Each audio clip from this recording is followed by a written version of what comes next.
नमस्कार, आप देख रहे हैं न्यूज़ वन इंडिया। मैं हूं आपके साथ पूजा यादव। खबर दिल्ली से है। रेलवे ने रद्द किए हैं 30 जून तक के टिकट। बुक किए गए सभी टिकट को रेलवे ने रिफंड कर दिया है। देश में सामान्य पैसेंजर ट्रेन की सुविधा अभी बंद ही रहेगी। फिलहाल श्रमिक स्पेशल ट्रेन पर नहीं पड़ेगा कोई असर। कोरोना वायरस महासंकट के बीच एक बार फिर रेल सेवा शुरू हो गई है, लेकिन अभी श्रमिक और कुछ स्पेशल ट्रेन ही चलाई जा रही हैं। इस बीच भारतीय रेलवे ने 30 जून तक के सभी टिकटों को रद्द कर दिया है। इन टिकटों का पैसा भी रिफंड किया जा चुका है। हालांकि इसका श्रमिक और स्पेशल ट्रेनों पर असर नहीं पड़ेगा, वो जारी रहेंगी। देश में लागू लॉकडाउन की वजह से करीब 2 महीनों से ट्रेन सेवा पूरी तरह से ठप है। ऐसे में जिन लोगों ने पहले ही टिकट बुक करवा लिए थे, उनके टिकट्स को रद्द किया गया है। भारतीय रेलवे ने 30 जून तक की बुकिंग रद्द कर दी है। सभी टिकटों का रिफंड भी ग्राहकों को दिया जा चुका है। तो रेलवे ने 30 जून तक के टिकट्स को रद्द कर दिया है। इससे पहले फैसला लिया गया था कि कुछ सिलेक्टिव ट्रेनें चली, लेकिन एक जत्था तो रवाना हुआ। लेकिन अभी जो फैसला लिया गया उसके मुताबिक 30 तारीख तक की तमाम जो टिकट्स थी उनको रद्द कर दिया गया। लेकिन इन रद्द टिकटों का असर दरअसल श्रमिक ट्रेनों पर नहीं पड़ेगा।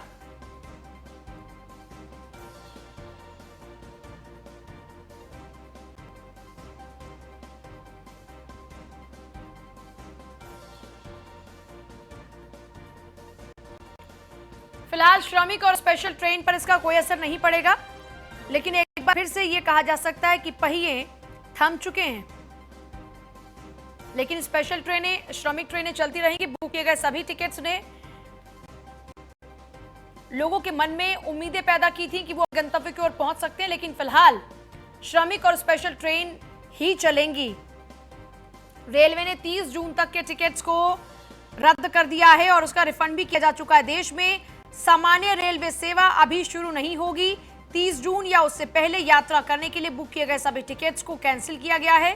30 जून तक बुक किए गए सभी टिकट्स को रिफंड भी किया जा चुका है। हालांकि सभी स्पेशल और श्रमिक स्पेशल ट्रेनें अपने समय अनुसार चलती रहेंगी। इससे पहले 17 मई को ट्रेन के टिकट कैंसिल किए थे। अब रेलवे ने 30 जून तक सभी टिकट्स को कैंसिल करने का ऐलान किया है। दरअसल देश में लॉकडाउन का तीसरा चरण 17 मई को खत्म हो रहा है। 12 मई को ही देश के नाम संबोधन में प्रधानमंत्री मोदी ने यह इशारा साफ और स्पष्ट कर दिया कि लॉकडाउन 4 होगा, लेकिन नए नियमों के साथ में। 18 मई से लॉकडाउन 4 शुरू होने की पूरी संभावना है।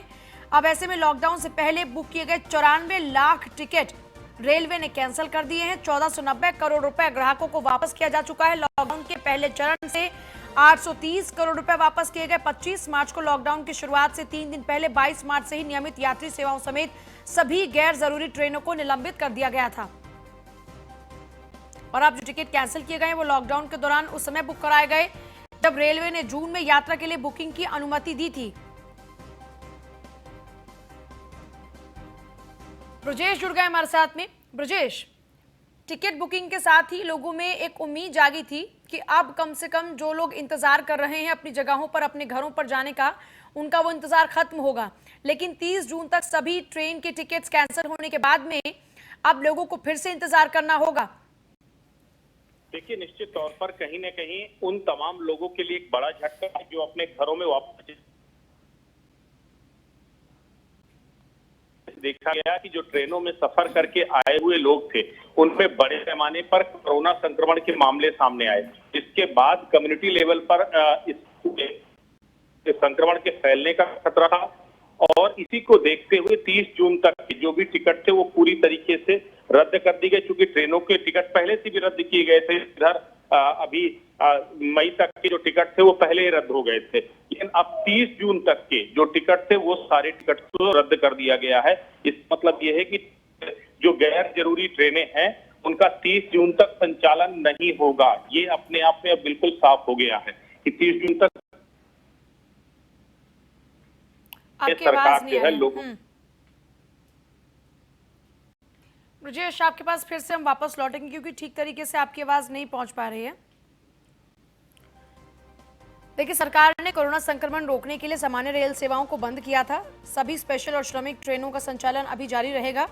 रेलवे के आदेश में कहा गया कि 1 मई से शुरू की गई श्रमिक विशेष ट्रेन सेवा और 12 मई से शुरू की गई विशेष ट्रेनों का संचालन जारी रहेगा। 22 मई से देश भर में चलेंगी एक्सप्रेस ट्रेनें। लॉकडाउन के चलते रेल फिलहाल देश में स्पेशल ट्रेनें चला रहा है। सामान्य ट्रेनों की आवाजाही बंद है।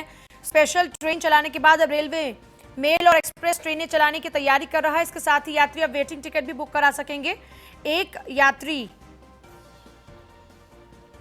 लगातार यही सोच रहा है कि इस वक्त किसी भी तरीके से वो अपने गंतव्य की ओर पहुंच पाए, लेकिन अभी ये इंतजार और बढ़ चुका है।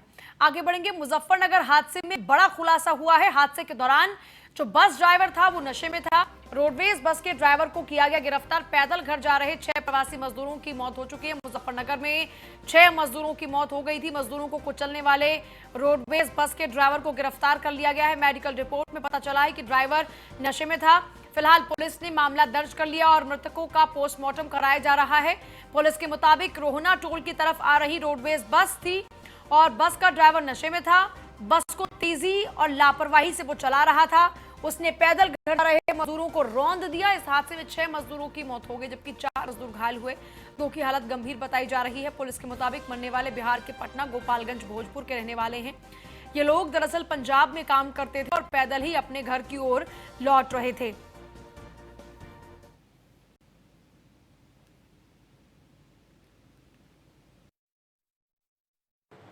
अवगत कराना है कि जनपद मुजफ्फरनगर में कल रात्रि में रोहाना क्षेत्र में एक दुखद घटना में एक बस एक्सीडेंट के कारण 6 लोग जो कि मूलतः बिहार के रहने वाले थे उनकी मृत्यु हो गई व उनके 4 साथी चोटिल हो गए, जो वर्तमान में खतरे से बाहर हैं।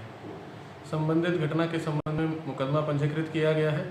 वह बस चालक व बस जिसके माध्यम से ये एक्सीडेंट हुआ है उनको गिरफ्तार कर लिया गया है। अग्रिम पुलिस व प्रशासनिक कार्रवाई इसमें लगातार करी जा रही है। सभी उच्च अधिकारियों द्वारा वर्तमान में स्वयं पर्यवेक्षण करते हुए संपूर्ण घटना की जांच व जानकारी।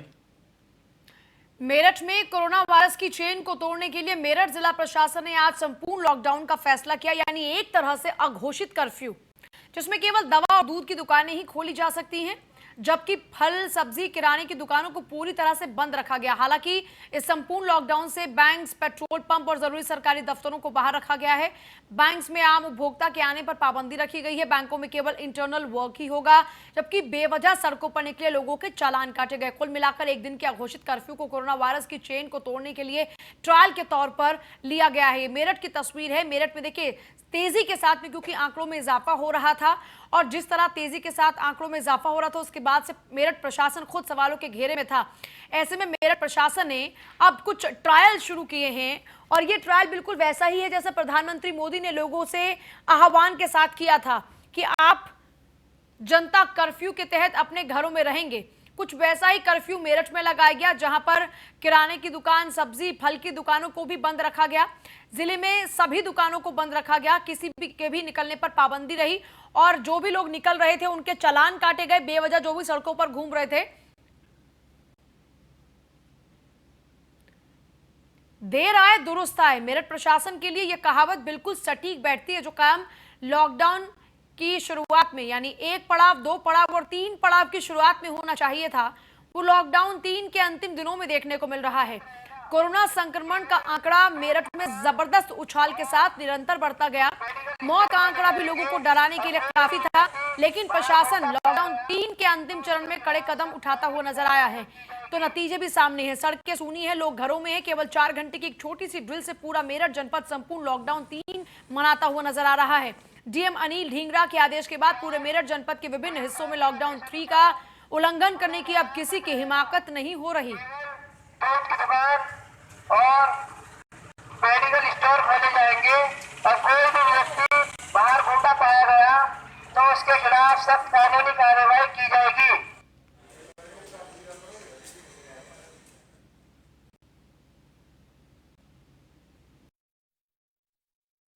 मैं तभी जनपद के जितने भी हमारे जनपद वासी हैं तभी से अपील करूंगा, हम लोग कंप्लीट लॉकडाउन का अनुपालन सुनिश्चित करें। जितनी भी दुकानें हैं, चाहे किराने की हैं चाहे अन्य हैं, वो कल बंद रहेंगी। सिर्फ मेडिसिन की और दूध की जो काम में व्यापारी लगे हैं सिर्फ बस उन्हीं को अलाउ किया गया है। बाकी मेरी सभी जनपद वासियों से अपील है कि वो हमारा सहयोग करेंगे। हम ये जो कोरोना के संक्रमण रोकने के लिए लड़ाई लड़ रहे हैं उसमें पूरे जिला प्रशासन ने ये निर्णय लिया है कि कल हम लोग कंप्लीट लॉकडाउन रखेंगे। सिर्फ ये कल के लिए है, सिर्फ सारी दुकानें बंद रहेंगी, सिर्फ मेडिसिन और दूध हम अलाउ करेंगे, बाकी नहीं। शुक्रवार से वैसी व्यवस्था रहेगी जो अभी तक चल रही है। कोई इसमें जैसा लॉकडाउन हमारा चल रहा है वैसा रहेगा। ये सिर्फ कल के लिए एक हम लोगों ने और सख्ती करने के लिए और कंप्लीट लॉकडाउन के लिए।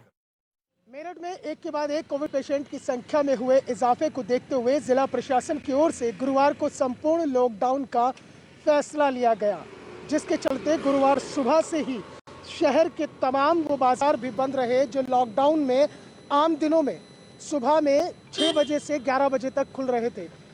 इस संपूर्ण लॉकडाउन के दौरान केवल दवा और दूध की दुकानों को ही खोलने का फैसला लिया गया। उसके अलावा चाहे किराने की दुकान हो या फिर शहर के दूसरे बाजार हो या फिर कोई सब्जी मंडी हो, उन सब को पूरी तरह से बंद करने का फैसला लिया गया और चप्पे चप्पे पर पुलिस बल को तैनात कर दिया गया।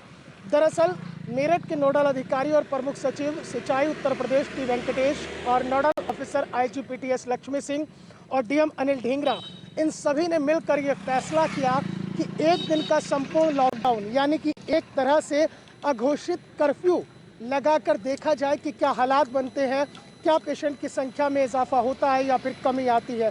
इसको एक ट्रायल के तौर पर लिया गया है और अगर ये ट्रायल कामयाब होता है तो हो सकता है आने वाले दिनों में ये स्थिति आगे भी बन सकती है। लेकिन कुल मिलाकर इतना है कि गुरुवार को हुए संपूर्ण लॉकडाउन के बाद केवल उन्हीं लोगों को निकलने की इजाज़त दी गई जिनको जिला प्रशासन की ओर से पास जारी किए गए थे या फिर वो एसेंशियल सर्विसेज में आते हैं, यानी कि बैंक ड्यूटी में है, नगर निगम में है, मेडिकल में है या इलेक्ट्रिसिटी डिपार्टमेंट में है। उसके अलावा बेवजह सड़कों पर निकलने वाले व्यक्तियों के चालान काटे गए और उन्हें सख्त ताकीद दी गई कि बेवजह अपने घरों से बाहर न निकले और अगर वो संपूर्ण लॉकडाउन के दौरान घरों से बाहर निकलते हैं तो उनके खिलाफ सख्त कार्रवाई की जाएगी।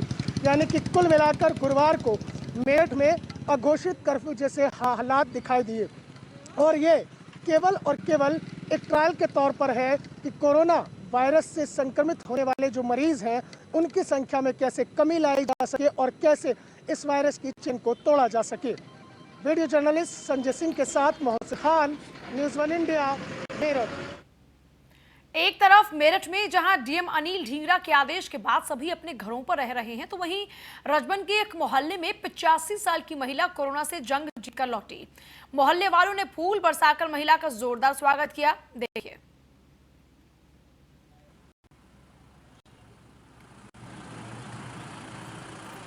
देखिए 85 साल की यह महिला दरअसल लोगों के लिए इंस्पिरेशन है। इंस्पिरेशन इस लिहाज से एक तरफ जहां सबसे ज्यादा खतरा बुजुर्गों के लिए ही बताया गया था ये कोरोना, लेकिन जब 85 साल की महिला इस जंग को जीत कर वापस लौटी है तो उसकी हौसला अफजाई के लिए यहाँ देखिए किस तरह से पूरी डेकोरेशन की गई है। गुब्बारों से गाड़ी को सजाया गया जिसमें उसे लाया गया। इसके साथ देखिए ये तस्वीर मेरठ की है। ये वो 85 साल की बुजुर्ग महिला है जो कोरोना की जंग को जीतकर वापस लौटी है। ऐसे में अब परिवार वाले केक काटकर उनकी वापसी पर खुशियां मना रहा है।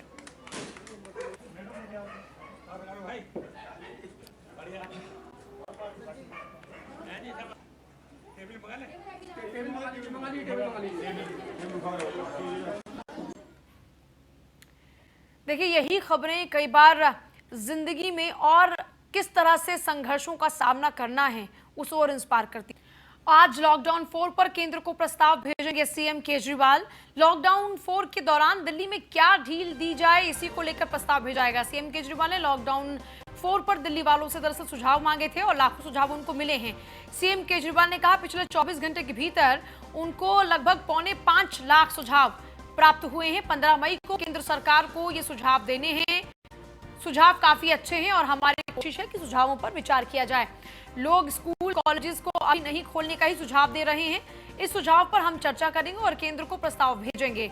मुख्यमंत्रियों से बैठक में पीएम मोदी ने राज्यों से सुझाव मांगे थे। लॉकडाउन 4 के दौरान दिल्ली में क्या ढील दी जाए इसे लेकर मुख्यमंत्री आज अपना प्रस्ताव केंद्र सरकार को भेजेंगे। प्रस्ताव का जिक्र करते हुए सीएम केजरीवाल ने कहा पिछले 24 घंटे में 4,75,000 सुझाव आ चुके हैं। इसमें से कई सुझाव केंद्र को भेजेंगे।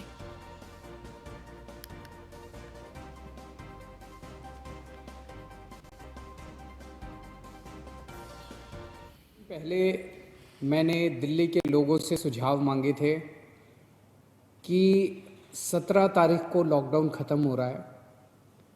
17 तारीख के बाद क्या लॉकडाउन ख़त्म कर देना चाहिए या लॉकडाउन में कुछ ढील देनी चाहिए? अगर ढील देनी चाहिए तो कितनी ढील देनी चाहिए? परसों शाम को मैंने सुझाव मांगे थे। एक ही दिन का टाइम था। एक दिन का टाइम इसलिए था क्योंकि सोमवार को प्रधानमंत्री जी ने देश के सभी मुख्यमंत्रियों के साथ मीटिंग की थी और प्रधानमंत्री जी ने सभी मुख्यमंत्रियों को कहा था कि भाई आप अपने राज्य में 17 तारीख के बाद कितनी ढिलाई चाहते हैं, अपना प्रस्ताव मुझे 15 तारीख के पहले पहले भेजिए। आज 14 तारीख है, हम आज शाम तक अपना प्रस्ताव भेजना चाहते हैं। सभी राज्य अपने अपने प्रस्ताव प्रधानमंत्री जी को भेजेंगे और फिर केंद्र सरकार निर्णय लेगी कि कहाँ कहाँ कितना कितना लॉकडाउन अलाउ करना है। दिल्ली के अंदर कितनी ढिलाई दी जानी चाहिए, ये हमसे सुझाव मांगे केंद्र सरकार ने। मैंने तय किया कि ये सुझाव किसी एसी कमरे के अंदर बैठ के नहीं होने चाहिए। जनता से पूछना चाहिए, एक्सपर्ट से पूछना चाहिए, डॉक्टर से पूछना चाहिए कि क्या होना चाहिए। इसीलिए मैंने परसों जनता से सुझाव मांगे। 24 घंटे का टाइम था, कल शाम को 5 बजे तक का टाइम था, क्योंकि हमें भी टाइम चाहिए था पढ़ने के लिए। और 24 घंटे में आपको यकीन नहीं होगा जान के कि 4.5 लाख व्हाट्सएप मैसेजेस आए हमारे पास, 10,700 ईमेल आए और 39,000 लोगों ने फ़ोन करके अपने सुझाव दिए। तो मोटे मोटे तौर पे 5 लाख से ज़्यादा सुझाव हमारे पास आए हैं। बहुत अच्छे अच्छे सुझाव लोगों ने भेजे हैं, काफ़ी क्रिएटिव सुझाव लोगों ने भेजे हैं। कुछ एक उसमें से मैं आपको बताना चाहता हूँ कि लोग क्या चाहते हैं, दिल्ली के लोग क्या चाहते हैं। क्या स्कूल खुलने चाहिए, कॉलेजेस खुलने चाहिए, एजुकेशनल इंस्टीट्यूशंस खुलने चाहिए। अधिकतर लोगों का कहना है कि अभी नहीं खुलने चाहिए, गर्मियों की छुट्टियों तक बंद रहने चाहिए, उसके बाद सोच सकते हैं। कुछ लोगों ने ये भी कहा कि खुलने चाहिए, लेकिन अधिकतर लोगों ने कहा कि स्कूल, कॉलेज, एजुकेशनल इंस्टीट्यूशंस गर्मी की छुट्टियों तक। लॉकडाउन के दौरान राजधानी में छूट मिली है। छूट के बाद भारी संख्या में लोग सड़कों पर निकल आए।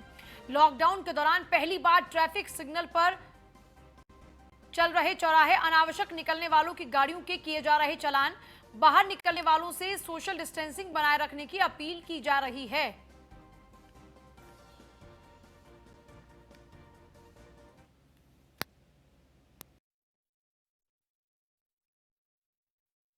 लॉकडाउन 3 लगातार जारी है और आज उसका 11वां दिन है।